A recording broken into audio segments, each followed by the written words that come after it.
I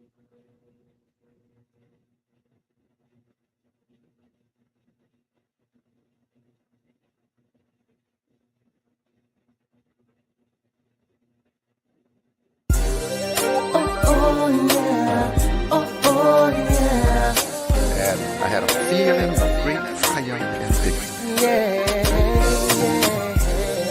Let the truth be told. Want the truth, you came to the right show.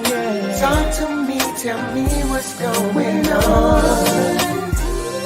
Alan and MJ, we talk about back in the day to up to date. And you know it's nothing but love and no hate. LP Reese gave us the okay. Okay, let's go. Welcome to the Lineage Show. Okay, let's go. The Lineage.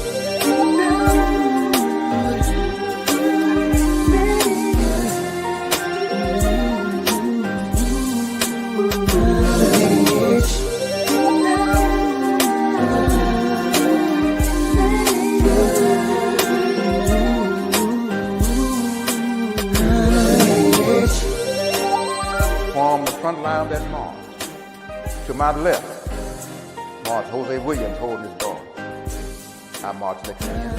Mrs. King march next to me. Dr. King march next to her. On the way to the Capitol. You hear Dr. King make that speech that day. I sat on that platform, looked out over that sea of humanity, and I had a feeling of great triumph and victory.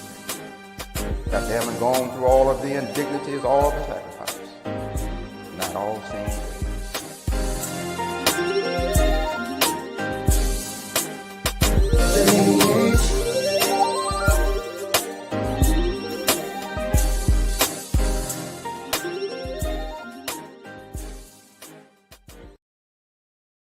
Welcome to the Lineage Podcast. Once again, I'm MJ Reese, Alan Reese Sr. He's not in yet. He'll be coming in very soon. There he is. Welcome to the Lineage Podcast. We appreciate y'all joining us, man, on this Thursday once again. Everything is cool. Everything is great. We woke up this morning. We want to thank God for that.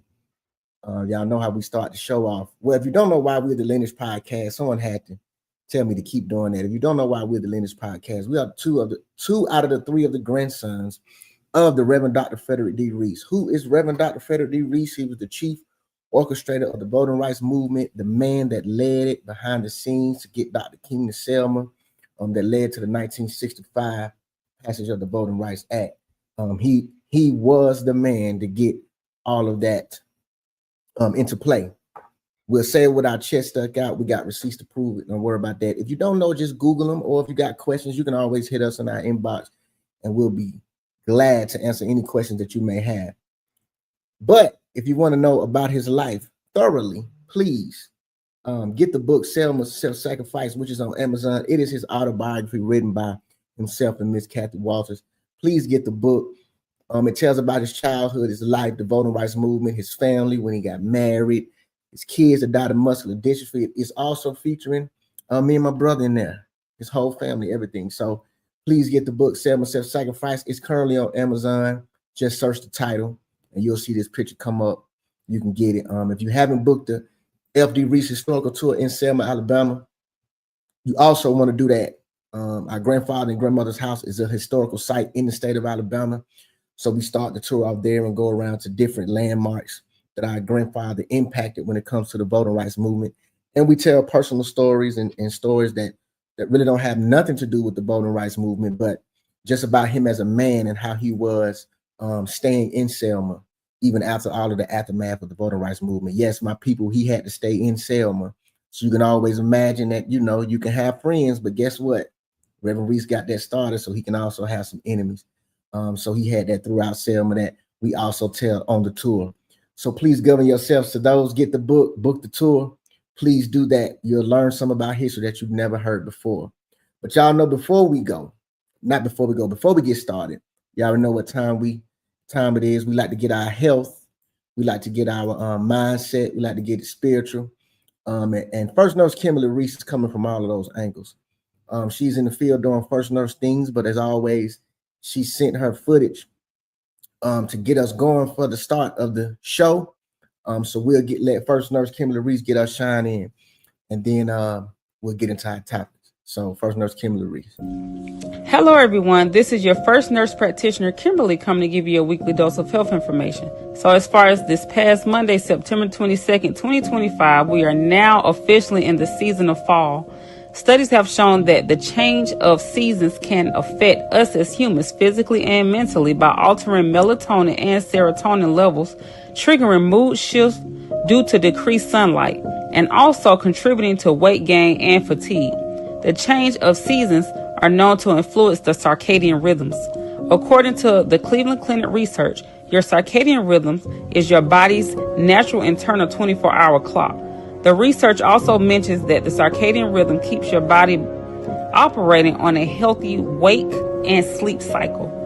This rhythm tells your body when to sleep and when to wake up, and it also affects other body processes such as your hormones, digestion, and your body temperature. During seasonal changes such as fall and winter, shorter days and longer nights can lead to increased melatonin production, promoting sleep and reducing energy levels, which can lead to reduced physical activities, increased food intake, and weight gain, and for some, depression. Ways to adapt to seasonal changes are by intentionally sticking to your normal routines, such as exercising and maintaining your normal sleep patterns to prevent weight gain and ensure adequate rest. Intentionally spending time outdoors, even on a cloudy day, to ensure exposure to natural sunlight. This can reduce depression. So, as the season changes, remember to be intentional in maintaining your healthy habits. We appreciate First Nurse Kimberly Reese dropping the jewels for us once again. Please take all of that into consideration. First Nurse, she doing her thing now. I can't even lie. She doing her thing. Before we go ahead, bro. I said she's gotten better at her presentation, man. I love it. Yeah. Definitely improving. We love to see that. Before we go any further, like First Nurse Kimberly Reese talks about helping us with life, and as part of life, we make our transition to our heavenly home and our heavenly place. That happened for one of our uncles this week. We call him Uncle Pumpkin, but his name is Robert Dow. Also, we got to put him also known as in there. Yes, also known as the Alabama Wild Man. As a wrestler, he was a professional wrestler. And also known as a real cowboy. Real cowboy right here, y'all. Listen, y'all. He was doing this before the challenges now. Listen to me tell y'all. Right. This outfit right here. Every day now. Every day. Yeah. Uncle Pumpkin passed. He was Uncle Pumpkin 75. I think it's 75. 75 years old. This is our mother's oldest brother. Actually, he was Robert Dow. Man, listen. I know Alan remember that motorcycle story. Boy, I was talking to Kim about this thing. Man, let me tell y'all this story. Can I tell it, MJ? Yeah, tell it right quick. Go ahead. Let me tell you, we was at a Diane house, in East Selma. My Aunt Diane and my Aunt Mary stayed next to each other. And of course, Uncle Pumpkin came and he went into a Mary house and was talking to Aunt Mary and Uncle Clarence. And Uncle Clarence, he told me when he pulled up, you know me, MJ, I was very mischievous. Right. So he pulled up. First thing he said, boy, don't mess with my motorcycle. Like, okay, Uncle Pumpkin. Uncle Pumpkin went in that house. I got on that motorcycle and MJ, I was riding. I was imagining I was riding, boy. And then I messed around in my mind. I'm going around the curve. And I tilted that motorcycle. And LJ, I couldn't keep it up. And LJ, I tried to pick the bike up. I couldn't pick it up. Shoot, I took off running to Grandma's house. Now, Grandma stayed across the railroad tracks. I said, boy, Uncle Pumpkin had to come because I know he going to kill me. So I took off running, boy. But surprisingly, when he caught up with me, he didn't beat me up that time. Nah, he did. Surprisingly. He did. Uncle Pumpkin didn't play. Yeah. He didn't beat me up, but boy, he told me don't mess with that bike, and I got on it. I did everything he told me not to do. Right. Right. Yeah, Uncle Pumpkin, I'm pretty sure everybody in our family got stories about Uncle Pumpkin. Good man. He always gonna laugh. When I say great with his hands, man, one of the most talented men I've ever seen with his hands. Right. He can do floors, patios, you name it. Houses, Uncle Punkin can do it. So he truly will be missed. Rest in peace to Uncle Punk and Robert Dower. And we're gonna send him home. Yeah, this is a real cowboy, y'all. Listen when I tell you, this is a real cowboy now. Guess what? Uncle Punkin played in the streets. They ain't messing with Uncle Punkin, boy. That was a bad man. I remember when we were small, Uncle Punkin used to tie a belt around his arm. He used to pop it. And pop the belt. This is mother and pop the belt. Yeah. Hey, that was a bad man. Yeah. Uncle Punk was a bad man. Bad man. Now y'all see him here, Uncle Punk is well over 6 feet now. So don't get it twisted. Yeah. Don't get it twisted. So yeah, rest in peace, Uncle Punk, man. We love you. We're gonna miss you. But yeah, it's a part of life, man. So but we know where you're going. Uncle Punk was definitely a believer. So we're gonna send him off good this weekend, and rest in peace, Uncle Punk. And now I show the topics we got today before we go to a little commercial. I don't know if everyone saw some unannounced MAGA supporters, some young males, went to Tennessee State University, and they kind of tried to, in the aftermath of Charlie, they're trying to do it in his quote unquote spirit, but they're doing it unannounced. So we'll see a video of what happened with them. And respect or love. Now, they did a study: 75% of men would rather be respected than to be told that they are loved. We're going to talk about that. And when do you let go of in-law titles? When do you let go of in-law titles? So we're going to talk about all of that. We're going to go on a quick commercial. Y'all don't go nowhere. We'll be right back. To talk about those topics. So we'll be right back. I persuaded teachers for the first time to engage in a teachers' march. And so we agreed that we were going to march. Nice.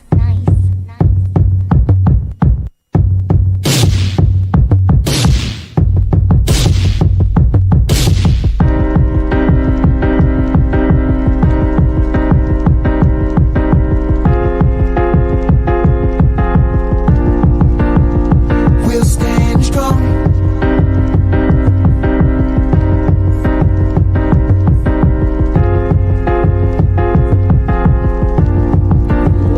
Where we belong.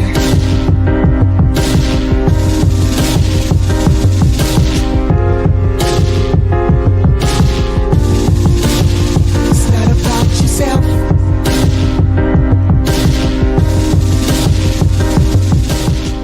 First of all, serving notice on our nation. It's Dr. Frederick Douglass Reese. We march. We march. We march.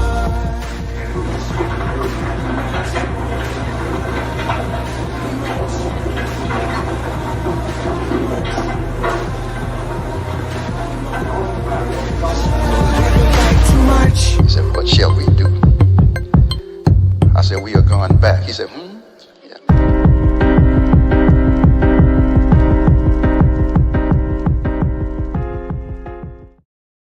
Welcome back to the Lineage Podcast. Welcome back. Hey, today is National Daughters Day. Let me give a shout out. I got 3 daughters. I got one daughter that's my brother. Appreciate that, bro. Drove her in the homecoming parade. She gonna be crowned Miss Work-Based Learning. I got another daughter running for homecoming queen this week. And shout out to Zaria, shout out to Jada, shout out to Malia, my safety patrol. Yeah, go ahead, man. Shout out to Faith. I love you. Yeah. Matter of fact, she plays volleyball for City Grove High School. Yeah. Yeah, man, she does great in school. I must say, always. There you go. She got a couple of college courses she's doing. So there you go. I'll say I'm proud of her. Yes, sir. Yes, sir. National Daughters Day. Y'all tell your daughter's dad. All our daughters and nieces are spoiled. Yeah. My niece called me at 9, 10 o'clock. Uncle Alan, can you be here at 9:30 in the morning? That's what I got to do. You know, I might fuss. Sorry, why you telling me? Guess what? I'm out there. Yeah, out there. Yeah, so shout out to all the daughters. Okay, let's get into it, man. I don't know if everybody's seen this, but this was kind of popular here over the course of this week, yesterday. I think it happened yesterday or day before yesterday, something like that. But check this out, y'all. And we'll talk about it. Students upset after two conservative activists made an unannounced visit to Tennessee State University. The pair was eventually escorted off of campus by police as angry students gathered around. News 2's Kenley Hargett reports on the aftermath of that event. If you want to talk to people who disagree with you, you go to the place where people are likely to disagree with you. Students visibly upset at a conservative group showing up to their university unannounced. The group is on a nationwide college tour to honor Charlie Kirk and to open dialogue on various political topics. Tuesday, they chose Tennessee State University, where they set up two controversial signs in front of their table. One saying, DEI should be illegal, and the other, deport all illegals now. Let's talk. I sat down with two members of the group on why they chose to come to an HBCU. We kind of just drive places and then we end up in a city. We pick a city and then we just go to that city and then we kind of figure out what universities are there. We didn't know that TSU was an HBCU until the night before. He didn't know until they told him on campus. The university has released a statement about the event saying university policy requires any demonstration or protest activity requires advance approval and permitting. The group told me they reached out to TSU for approval, but could not reach them. They believe even if they had approval, they still would have been met with anger. I don't know what would have been different about the situation. We probably would have been posted up in the exact same spot. The exact same people would have been on campus and they would have had the exact same mindset. The group plans to continue their tour of speaking at colleges and universities, but they still don't plan to announce where they will speak next due to safety concerns. TSU says they will continue to uphold university policies and ensure campus remains a safe, welcoming, and orderly environment for all members of their community. Reporting in Nashville, Kenley Hargett, News 2.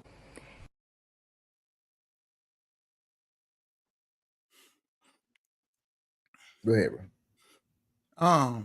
Let me say this. First of all, I don't have any issue with trying to have dialogue, MJ. Mm-hmm. I have an issue with these uneducated white men, megas, picking on us, MJ. When right now, the mega community needs to be having a conversation about go to these colleges on why they have a problem with young white men with assault weapons, killing, shooting up schools and killing people. Okay. Like I said, black people have never retaliated. Never. As a group, MJ. We've always been civilized in what we have done. We marched, we got our butt beat, this and that, all that. But you picking on us now. Okay, MJ? Mm-hmm. It's no reason why they should be at a HBCU. We had nothing to do with Charlie Kirk dying, getting killed, assassinated. God rest his soul. I pray for his kids, his family. At the same time, we had nothing to do with that. Why now y'all want to go start going to HBCUs? Okay? Why? I have no problem with open dialogue. But MJ, we know this not a situation where they want to have open dialogue, because if you're going to have open dialogue, you're going to be decent and in order. Mm-hmm. And just showing up to a HBCU with your Make America Great Again hats on and all that, you already know. Even if you got some things to say that might be true, you already know your approach and how you showing up is wrong. Simple as that. I got to say on the line, I'm glad he's here. Okay, what I'm saying is, he's right.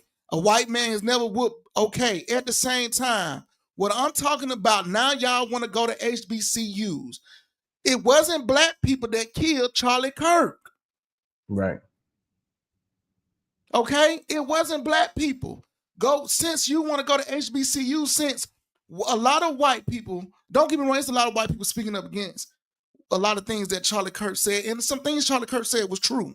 Mm-hmm. At the same time, MJ, go ahead, just like you want black folks to have a conversation about what's going on in the black community, go talk to your white brothers and sisters about them shooting up their schools in their towns.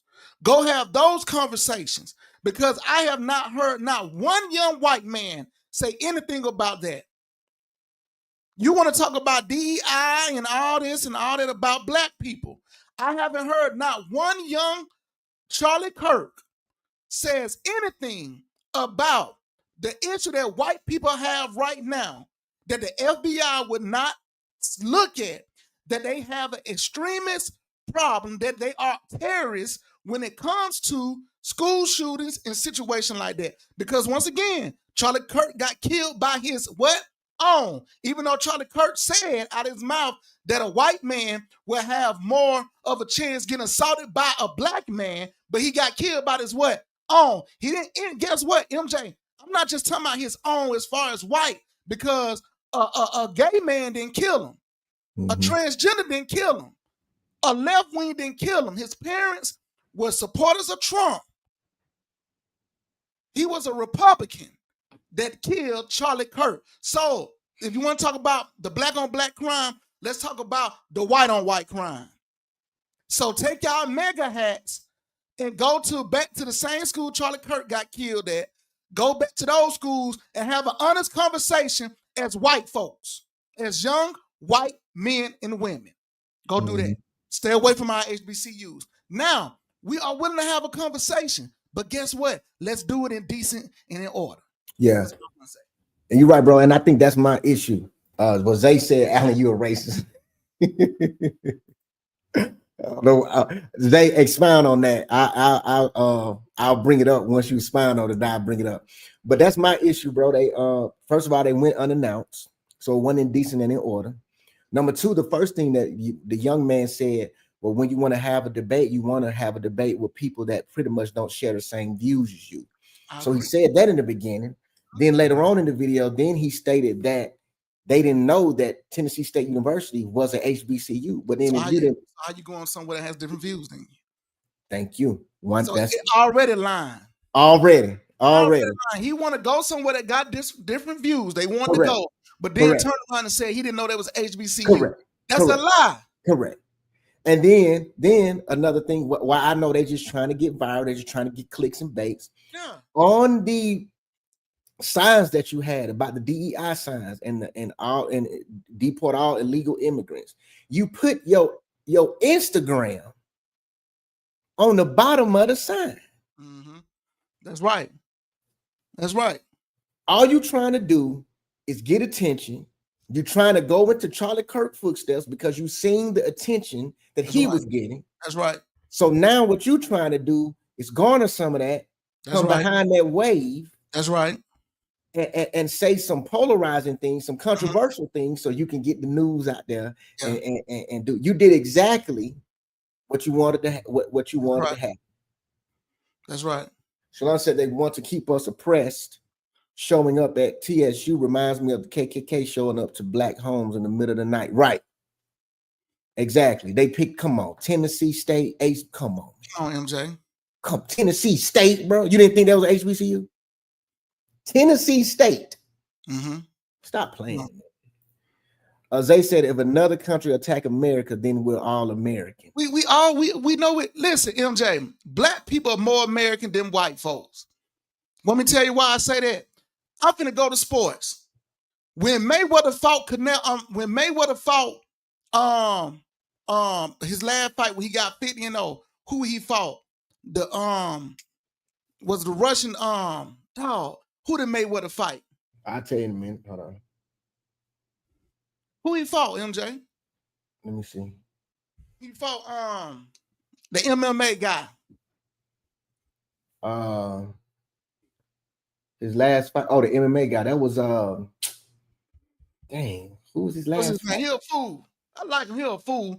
Yeah, Conor McGregor.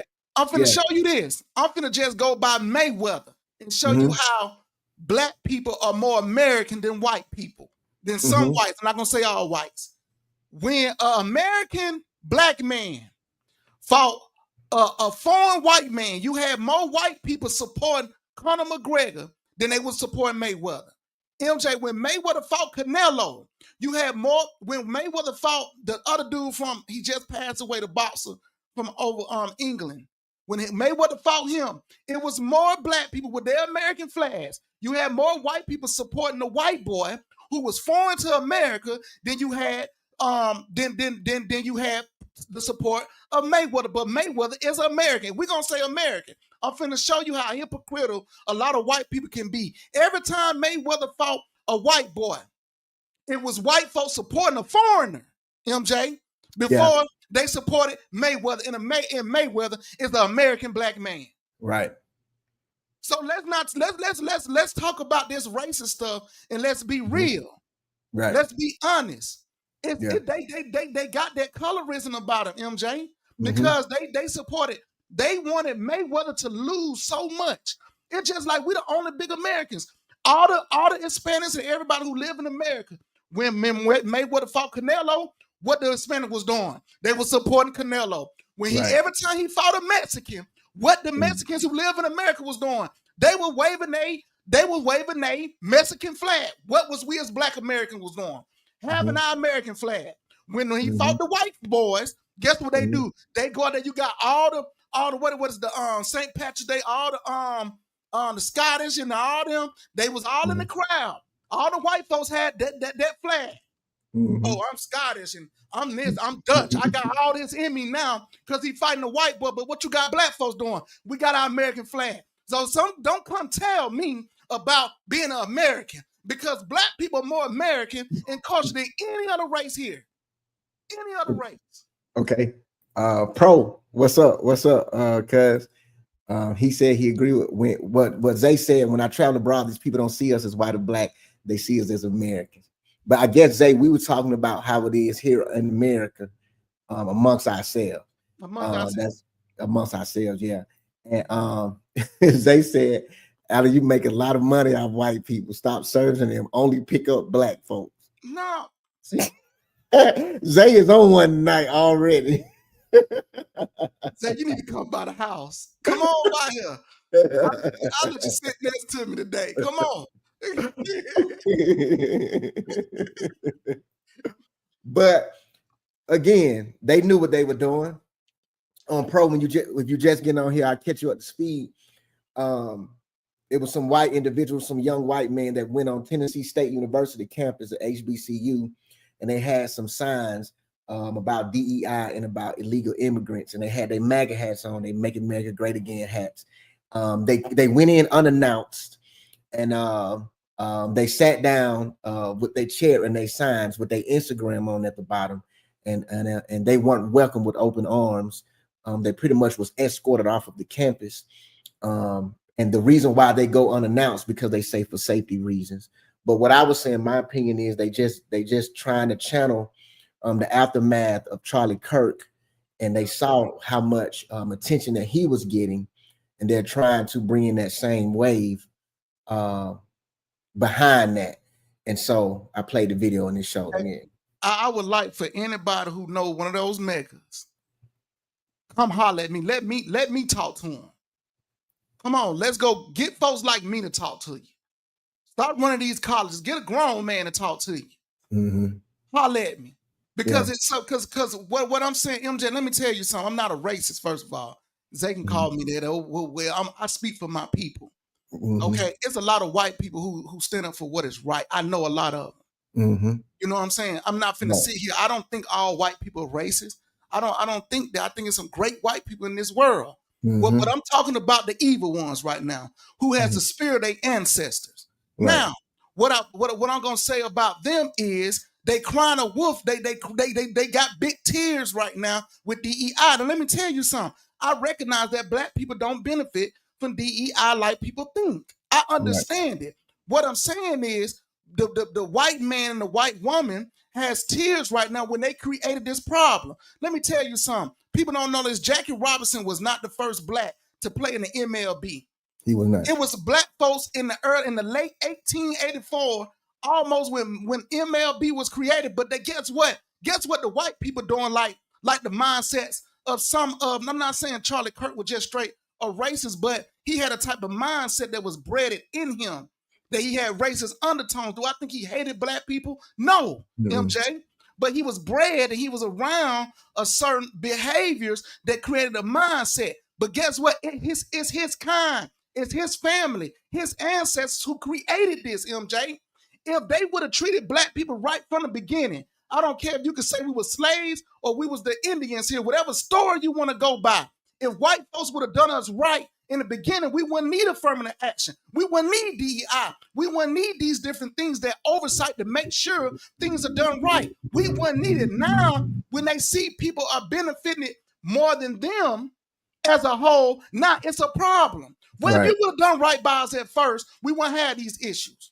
Right. Because guess what? Black folks was in ML in the Major League Baseball in the late 1800s. Why you stop them from playing? Right. Why?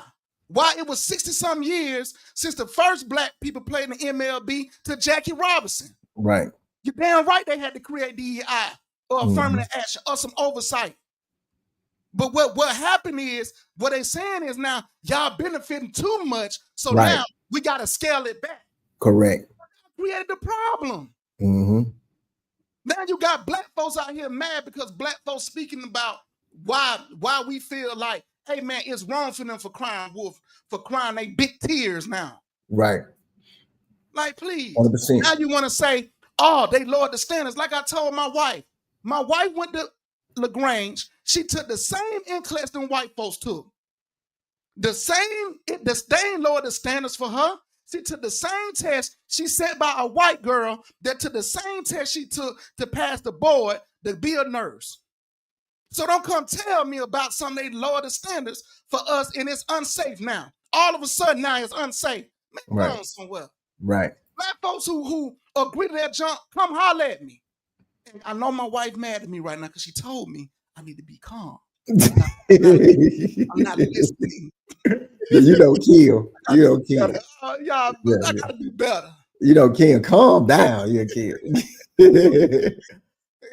They say all of us are ignorant. Why don't we be instruments of change and we stay complaining and crying wolf? You know what? Yeah, don't. Okay. Let me tell you something. I'm gonna say that I'm gonna move on from Zay. Because I gotta keep reading his other comments. Go on, keep reading them, Jay. Okay, Stephanie Wallace said, true. Zay said, instead of getting off our ass and doing something, we continue to blame other people for our failures. You better say that, Alan. This cousin Dwayne. What's up, cousin Dwayne? Look, Chatterbox podcast coming in November. Right. Once y'all get off, subscribe to Chatter. Go ahead and subscribe to Chatterbox. We're gonna be in there every time cousin's on there. We're gonna be in there participating. Stephanie, hello family. What's up? What's up, fam? What's up, Chatterbox Pro?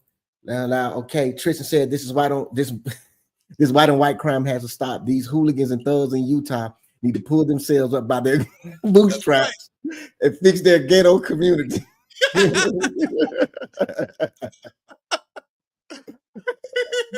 Shalana said, Zay, I think the issue is that we aren't organized and aren't standing together to make the change we want to see. I wouldn't say we're complaining and crying wolf. I think we're fed up. I agree with that. And we don't know how to make progress.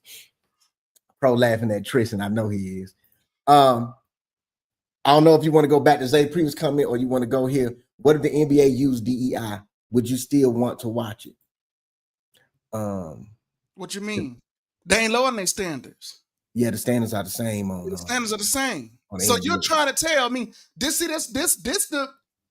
you know what? Me and Zay, that's my barber. Y'all know Zay been cutting my house since I was 15 years old. I'll be 40 next month. So this right here, y'all, we do this all the time at the barbershop. Yeah. But Zay, no, I sent Zay a text message the other week of Samuel Jackson and Leonardo DiCaprio. I said, this you. Wait, the Django? Yeah, but the Django. That relationship we got. And he don't take, I love that dude. Yeah. Thing for me. Yeah. But we go back and forth about this. Yeah. What I'm saying is that what was his comment about DEI of the NBA? MJ. Yeah. What the NBA used DEI, would you still watch? They didn't. They don't have to use it. Right. What you mean? Y'all talking about now? So y'all listen to Charlie Kirk saying they lowered the standards. Think about it, MJ. Trump went in there and fired all them folks at air traffic control, then we start having problems in the air. Mm-hmm. Think about it. Yeah. Think about it. So now they're trying to say that the white people are smarter than the black people because when they start letting black folks in there and immigrants, they start lowering the standards so they can understand better. Come on, y'all. That's basically what they're saying. Mm-hmm. Is that DEI lowered the standard so we could see more people of color. No, it gave people opportunity, bro. Right. It gave people opportunity. It gave us opportunity that wasn't given to us from the start. From the start. Right. And they stopped. Right. And so like I agree with 100% what you said, bro. DEI would never have to be created if we all got the same start, if we all got the same opportunity. So answer that for me. Was it always fair in the beginning? So was it fair in the beginning? Why was DEI created? Right. Let's not talk about DEI affirmative action. Let's talk about why was it created? Right. Answer that for me. So then when we talk about why it was created, now you can see where we're coming from. It was created because you want to give us the opportunity, or you kept taking the credit for our opportunities. It was a black man who did the first open heart surgery. It was a black man who did the first who separated twins by the head. It was a black man. So now we got to say, okay, are these just the only black people who can do this? No, it's just we don't have the opportunity, MJ.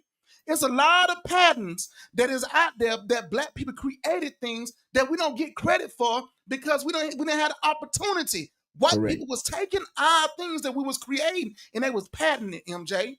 Right. So don't 100%. Come tell me about that. It was opportunity, man. Yeah. I'll go back to Zay comment. I read Tristan. The biggest benefactor of DEI is white women. That's right. Biggest benefactor of affirmative action is white women. The word minority is Caucasian women. That's right. Because they tricked black people out the civil rights movement. The civil rights movement was for the black man. It's just like with Frederick Douglass when he was fighting for the 15th Amendment. It was for black men to have the right to vote. Remember, white women couldn't even vote. The civil rights movement was for the black man. But guess what? Here we go. I mean, the affirmative action. Affirmative action. Economics. Hold on. We got to. We white people knew they had to continue to control 78 or 80% of the nation's money, wealth. So if you would have let the black man go before the white woman, the wealth gap changes. Exactly. MJ, I always go back to the dollar. Right. This is why Martin Luther King talk about the Poor People's March, because he was telling black people and poor trailer trash white folks that you're in the same predicament economically, because when you get to a certain place, it's about the almighty dollar. But they let us fight about the race things. You get what I'm saying? 100%. But you know, that was the whole thing about it. From as they looked and said, hold on, let's let our wives go into corporate America before we allow the black man, because economically it's going to shift some things. It's going to shift, correct. I'll go back. Zay, I got more comments to read, but I go back. Zay said, I have every right to be racist. My family was the first black family to move in an all-white neighborhood. I fought white people all in my childhood, but I'm tired of the white and black BS. I guess you can respond to that if you want to, but Cousin Wayne said, yeah, it was at Johns Hopkins University. I'm trying to see what he's talking about. Oh, is he talking about the open heart, the open heart surgery? Speak the truth. It has, but yeah, speaking nothing but the truth. Shalana said, to eliminate the DEI debate, to eliminate the DEI debate, release everybody's test scores and GPAs for college and the credentials of candidates for promotions. I'm with that, cuz. Yep. They ain't gonna since we want to act like we ain't qualified and we getting lower scores, put them things for public. What they're gonna do, they look at our institutions and say Morehouse and Spelman, they ain't right. They not doing the education not right then, MJ. You can't win with them. Yeah. And that's what I'm saying. I understand me and Zay, we have great conversations at the barbershop. Look, I agree with Zay. We got a lot of stuff that goes on in our community that the white man ain't our issue, MJ. Facts. White man is not out there putting them guns and having our kids be disrespectful. It is a broken home situation. And I remember this, and I'm gonna say this with Zay, and I understand Zay got a heart for our community. I'll never forget at Cedar Grove with our alumni. About 2 years ago, it was some gun, it was some, all the boys who play football at Cedar Grove come to the barbershop and get their hair cut. Well, some homes was getting shot up, MJ. It was some issues going on, and all the boys go to the barbershop, and Zay was cutting their hair. And this is why I agree with Zay, and I agree with him. He said the women should have stayed out of it. Zay now as the barbershop. People don't realize the how important the barbershop is. They have clout in the community. Mhm. They went to the fathers. They said, look, I remember Zay, because they asked me to be a part of it. He said, look, let's get the fathers together and let's stop this. All the fathers agreed to have a conversation, to come to the barbershop and meet and bring these boys in here so we can stop this. This is what community is about. Mhm. I agree with Zay on this. Do you know those mothers got in it? They got in it and said, I don't want my child there. They got on them father's nerve. Now, me, if that was Kim, I would have just been sleeping on the couch. I would have had a meeting with AJ. But a lot of the men pulled out because the women didn't want their child to go have a conversation with the other boys. Now, what should we now? This is now the white man, the racist white man had nothing to do with that situation. And a lot of those situations goes on in our community, MJ. Right. That we have to change. So I agree with Zay got a real heart for his community, but he see as a barber in a community that how we as black people are so divided and we hurt ourselves. I agree with that dude on that. But when it comes about this, they just agree on this. But that's for another conversation that sometimes I think women should stay out of it when you see men working. When you see that the patriarch working to control the community, sometimes you just got to stay out of it. Yeah. Don't worry about my baby, my baby, my baby. Yeah, let's do this. Zay, send us a topic for next week you want to discuss, man. Yeah. We'll definitely discuss it. Send it to Alan, send it to me, it don't matter. We'll definitely discuss it to counteract a little bit, and we can discuss about our community too. Because 100% right. Because we got some things in our community that has to be discussed. Right, and we've man. discussed them a little bit on here, you know, every now and then, or whatever the case is, you know, about a gangster rap and all of that, and you know, all of that. But yeah, Zay, send us a topic you want to discuss, man. We'll definitely discuss it. I gotta say what Shalana said. When people see the black people, because this is important too. When people see the black people are blowing their white counterparts out of the water, then what would they say? That has something to do with it too, because you already know, and let's be honest, when black people get in something, we just special, man. We get in there, we do certain things, we outdo it, we set the mold, we raise the bar, and a lot of the times throughout history and currently, people are envious and jealous of us. So when we get in there and we do things beyond a certain measure, then that also creates another negative undertone where it causes the race system to come up and the race system to come out and blow up. So yeah. I think said those women you are referring to usually don't have a man in the home and probably didn't have a father raise them. So it's hard to know their place. Yeah. Zay said, okay, yeah, send us some. And Shalana said, and I'm a feminist, but the truth is the truth. Yeah, they got in it, man. And I see a lot of that. And that's a conversation we need to have. Is that we want men to lead. Being a leader is more than just what's in my pocket as far as how much money I have. My wisdom can be leadership too. You get what I'm saying? And that right there, MJ, that would have been a turning point because them boys going up to the school. You know, City Grove was winning national. We was winning state championships. We was on the map. And it was tearing up the community. And so I appreciate my barbershop. I love these dudes. Flap, Kels, and James. They said, you know what? We know these boys. We gonna bring them in the barbershop. Let's go to the fathers. They did what men should do in the community. But women have to know when to say, let me chill out. Facts. And that hurt the situation. In the situation, now a couple of those boys who had potential, MJ, to go, the sky's the limit, they in jail right now. Wow. Never got resolved. Yeah. So yeah, I agree. When it comes to the grassroots of our community, we are our worst enemies. Right. Right. I agree. Anybody still want to comment on that? Y'all, please still feel free to comment on that topic, because that's a good one.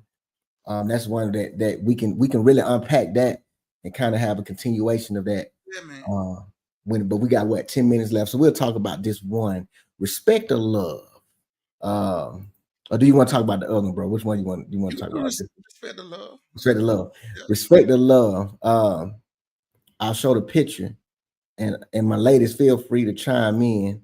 You know, we're gonna end it. We're gonna end it on a light note. Well, hopefully it's light. Hopefully y'all don't get all up in it. But this says 75% of men report being respected is more important than hearing "I love you" from a partner. Being respected is more important than hearing "I love you" from a partner. Bro sent me this one. You know, that's usually something I would do. Bro sent me this I saw it. It just saw it. I said, I know there was something you like to talk about, so I sent it. Okay. Yeah. I would say I totally agree with that. Men really care about respect. I mean, fellas, tell me if I'm wrong.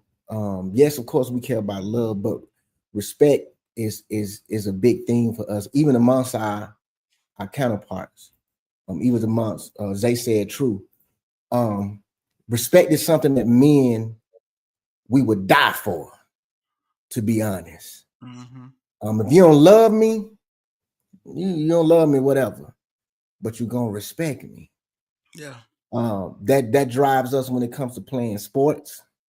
We want respect to understand that we are in higher competition and we are better. Let's be honest, that even drives us getting women. I'll tell y'all this: men respect another man by how his wife is. If your wife is, for lack of better words, not a wife, men don't respect another man. If you marry somebody and you come in, they all loud and they acting all crazy and whatever, men don't give you respect. My husband said respect, Stephanie Wallace. Shalonda said, I agree, respect goes further. And if the respect is there, to Alan's point, women can easily allow the man to lead if the respect is there. Yeah, so I would say that statement is true. It says 75% of men want to be respected instead of being told they love them.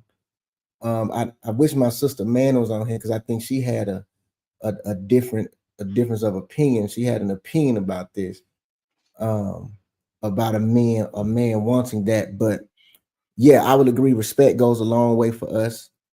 Love is one thing, but we know what the Bible say about love. Love is patient, love is kind, love don't boast and brag and all that. But men in the natural state, man, we want respect because we feel like if we are respected, then everything else follows. So I'll agree with that. Yeah, I agree with that. Men would rather, you don't have to really tell me you love me. Just respect me. Yeah. And that's the thing. You know, women, you have to show them and tell them you love them and things like that, you know, with your mouth, and show that rapport with them. But men, just respect me. You know, when I'm trying to speak, allow me to speak. Yeah. Just the simple things. In that manner, I agree. Men just want to be respected. I think sometimes it's harder. I'm not gonna say it's harder on men, but I would say, can you respect me even when I ain't made the right decision? You know, even in my growth. You know, life doesn't have a blueprint, MJ. Mm-hmm. You know, life is growth, is on the job training.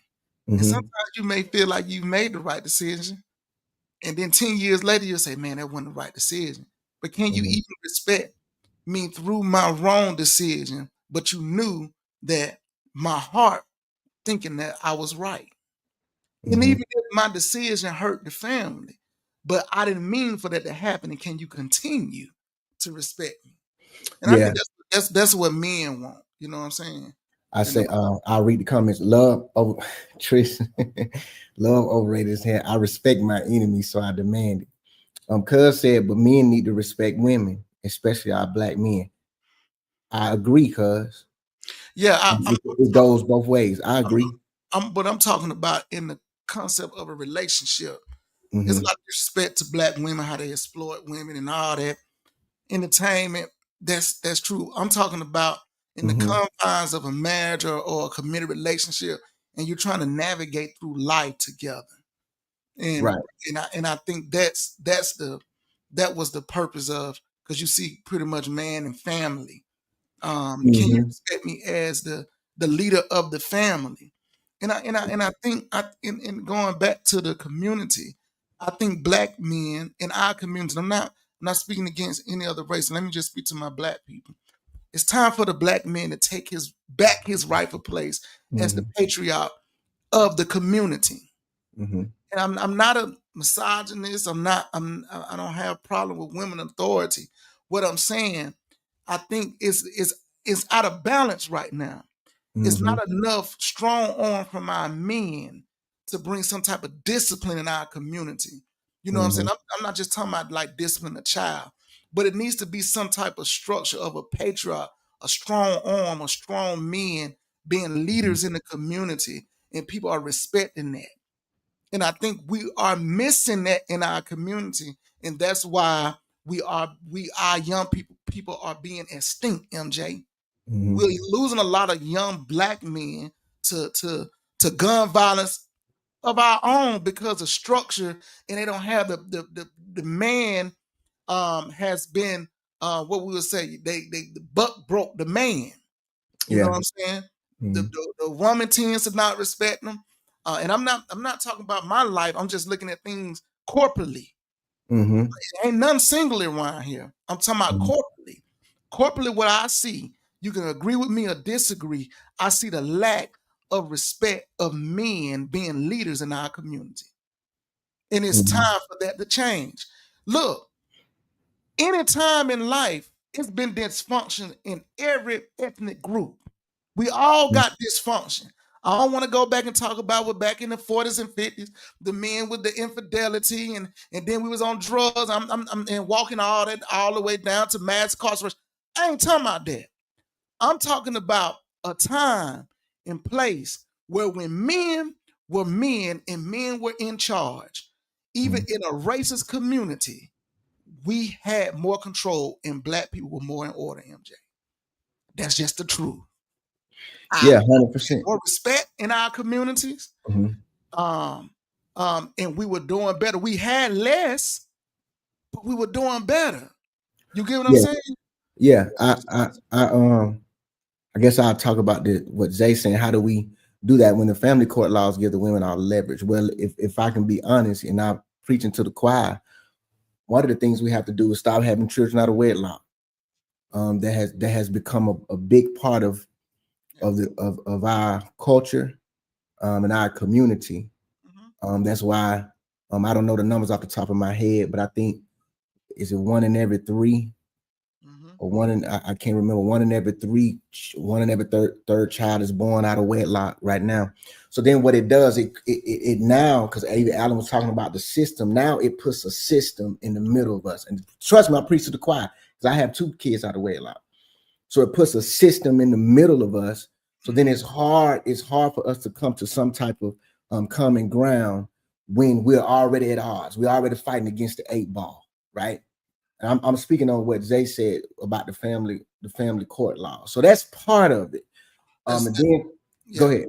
Yeah, that is. I agree with you. It's time. We as a people need to put ourselves in a place where everything else, we need to be left alone. Right. The courts need to leave us alone. Right. Let's take care of ourselves, our community. And that's why FD Nail community was more successful. That was the thing that hurt us. That what hurt us when you're talking about when desegregation, MJ. Because now we start using the system, the laws and the policies and things. We start using that within our home. At one time, black folks took care of their own home. Right. It's just simple as that. Auntie can whoop you, uncle can whoop you, this and that. Because you can't tell me the community wasn't better. Correct. That generation that mindset of that generation is needed today. It's needed today, MJ. Right. The FDs and the Mr. Blackmans and all them, they need it today. They'll take care of these DYNs today because they women at that time knew, let me leave that man alone. Let him have the law's a little bit different, but you're right with that mindset. That time is needed today for we as black people to get things under control. Facts. Mama said, if a woman truly respects her husband, that says, I love you.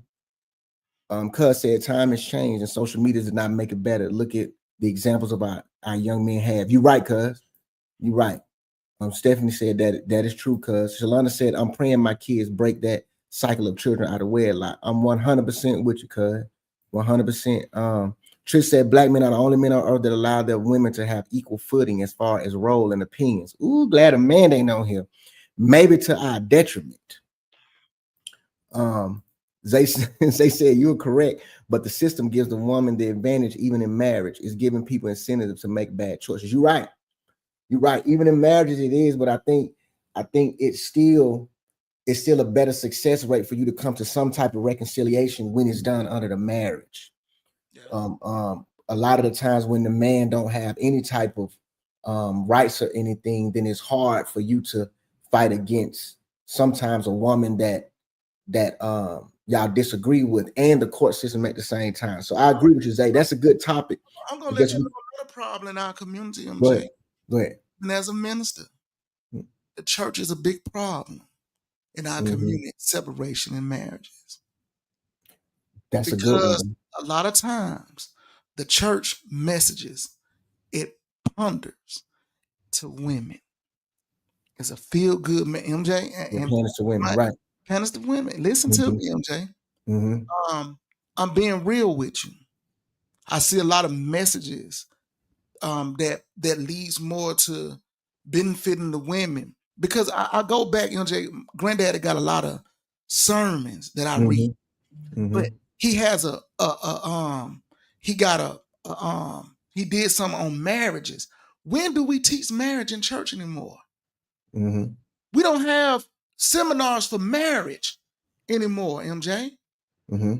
Granddaddy got a lesson on marriage where he taught marriage, the role of the man, the role of the woman. They was teaching that in the church. So you was going to the home and you was exercising that, because those teachers, those preachers was teaching a balance in the home. You get what I'm saying, bro? Yeah. We're teaching a balance. We're not getting that no more in the church. Well, think about it. If they teach marriage, if most of us aren't married, then maybe they're scared of losing some of their congregation. If you think about it, from the black church. That's the point. This is my thing. We as ministers, and I'm talking about we as pastors, we are so concentrating on growing churches in numbers and not growing people. That's right. Our problem. We look at the success of our church, how many numbers, because I got 30,000 people, I got 20,000, 10,000, 2,000 people coming to my church. We look at that as a success and not looking at, hey, I might got 200, and guess what? 175 are married. Right. To me, that's more successful of a church in the community that's doing their job, that has 200 members and 75 members are married, coming to that church that stand in that community, then 2,000 coming and they coming with dysfunction. That's the problem. We're trying to grow churches like we grow corporations, and God is not pleased with that. Like we're growing a business like Ford or Dodge or Smoothie King as a franchise. Yeah. The church got to get out the franchise mentality and grow people, MJ. That's the problem. Yeah, cousin said each individual situation is different. And the courts are positioned to support women because women are the nurturing party. I come to YouTube because we don't get love on Facebook. I'll meditate, relax, and manifest. I don't know who that is. Zay said the court should be equal. The man and the woman should be 50-50 in court when you give someone the advantage of women 100%. MJ, the court would never be equal. Think about everything that's legal doesn't mean it's right. We can't expect the court to be, they're not going to be equal. Oh, Silver, what's up? My bad, go ahead. We got to take our community back, that they ain't got to go to the courts, MJ, because the court will never be 100% right. Well, yeah, the courts don't benefit off us being on the same accord. They benefit off us. They wouldn't need them. Right, they wouldn't need them. Right. They wouldn't need the police department with no crime. Right. You think they really want crime to stop? No. Right. But see, this is what I'm saying though. If even if the child support, because child support is handled different than legitimation of rights.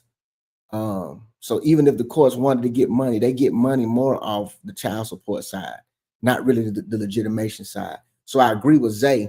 If Zay would at least give some type of visitation to the man, some type of standard visitation, that means no matter how she feels, I still can see my child, or whatever the case is, being that'll work.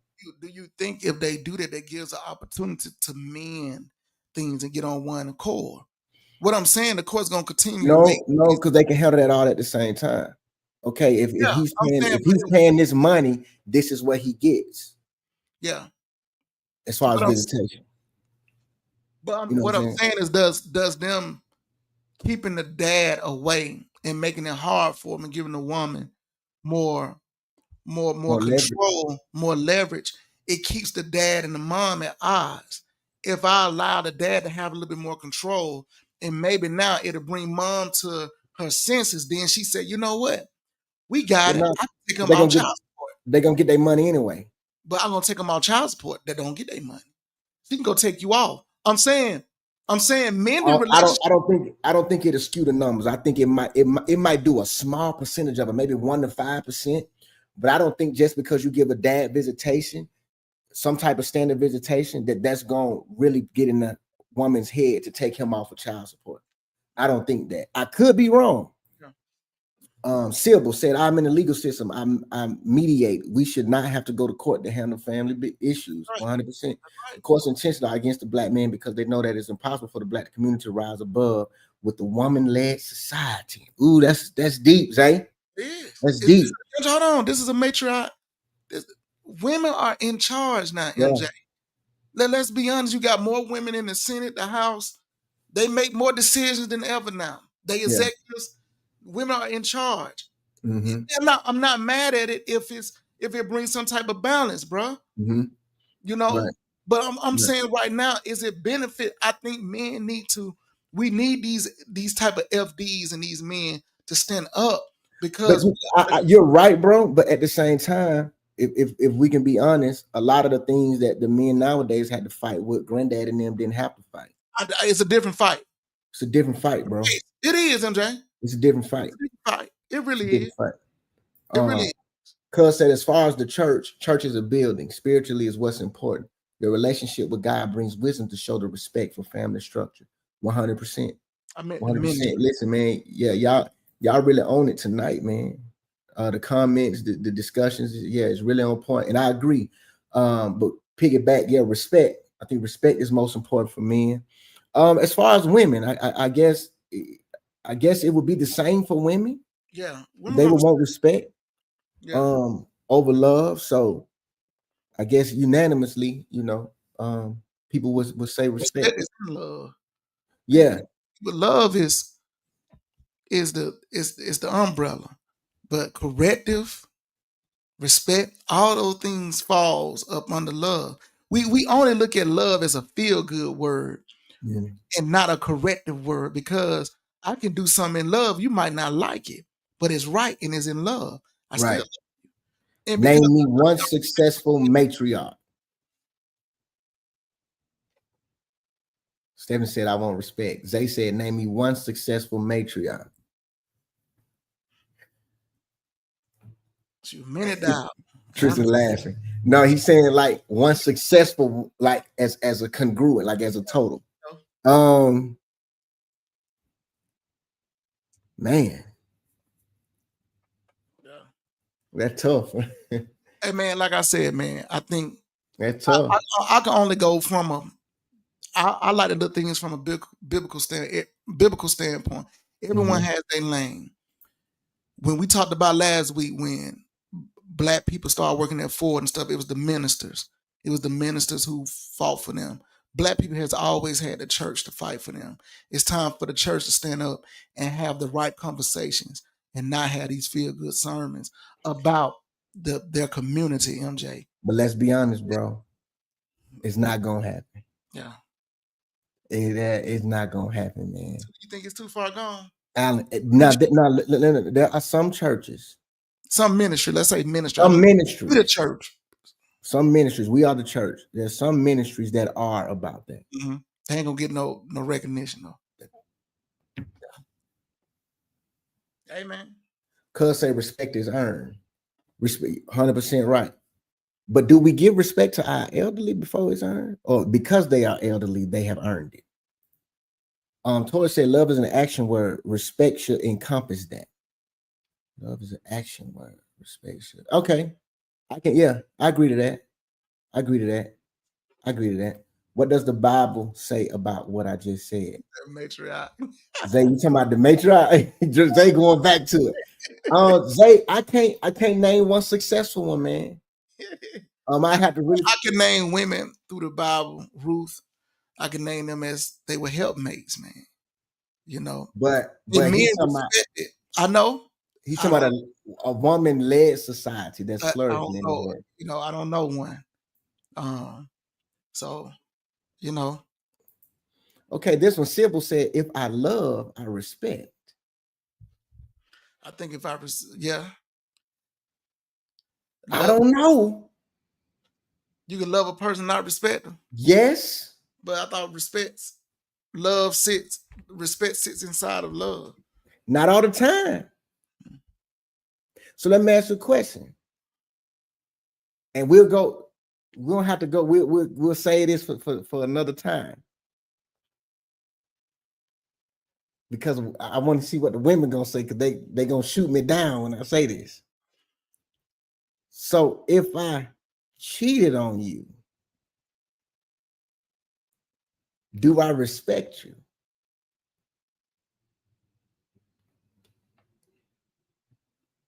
I can love you. Do you feel like that's disrespect? Because it said, if I love, I respect. But if I do something against you, is that disrespectful, but I still love you? Tori says, wait, let me go back to a successful matriarch, all of our mothers. No, we talking about a lead, but yeah, okay, we'll keep going with that. Yes, too far gone. Church is about religion and demonization. It's one God. We expect too much from church leaders, and they are the man. We must follow God, not the church. Yeah, hold on. Go ahead. Me going? Yeah, go ahead, bro. Church is about religion and organization. It's one God, but God used man through the Bible to give His instructions. You know what I'm saying? I think people today just don't want the truth. I think people today want to fit God in their life and don't want to fit. I think they want God to be fitted in their life around them, and don't want God and don't want them. They don't want to fit themselves inside of God. Mm-hmm. You know what I'm saying? Right. I don't think the church is too far gone. I think we are people who don't want to listen. We want to do what we want to do and just say, okay, God is God, this and that, but we don't want no correction. You get what I'm saying? Right. That's just me. Yeah. You're right. I agree. I can love and not like. We are all here because of them. Tori, where did you start? From your father or your mother? I'll end it there. So who led? Thank you. A mother with a father in a home isn't a matriarchy. The only society that it exists in is hyenas. Ooh, Zay, you right. Yeah. That's and look how hyenas are, but we ain't gonna go there. Wolves are too. Wolves. Okay, yeah. Wolves too. Yeah. Alan and MJ can't say it. We let our women try to lead. They fail. It's time to go back to the kitchen, make a sandwich, and let the men fight the battles again.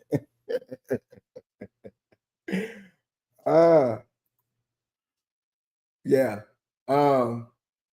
Yeah. So yeah, that's a good one.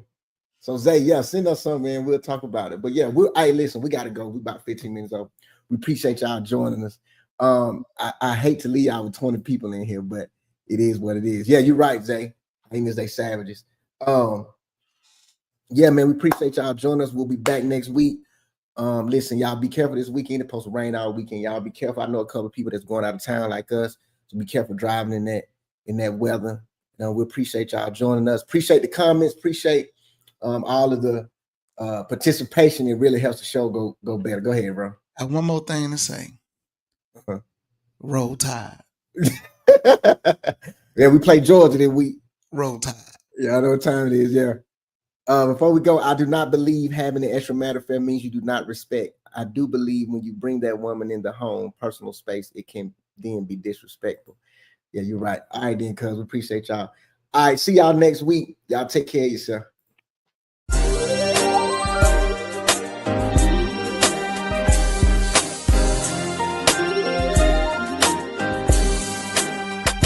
The lineage.